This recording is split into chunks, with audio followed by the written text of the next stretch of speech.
தினம் ஒரு தியானம். நான் உங்கள் பட்சத்திலிருந்து உங்களை கண்ணோக்குவேன். எசேக்கியேல் தீர்க்கதரிசியின் புஸ்தகம் அதிகாரம் 36 வசனம் 9.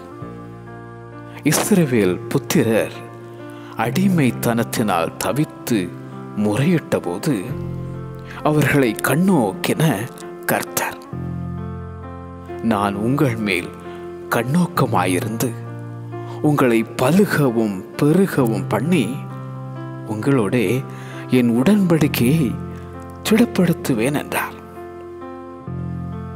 பூர்வ நாட்களில் நீங்கள் இருந்த நிலைமையில் உங்களை ஸ்தாபித்து உங்கள் முந்தின சீரை பார்க்கிலும் உங்களுக்கு நற்சீர் உண்டாக செய்வார்.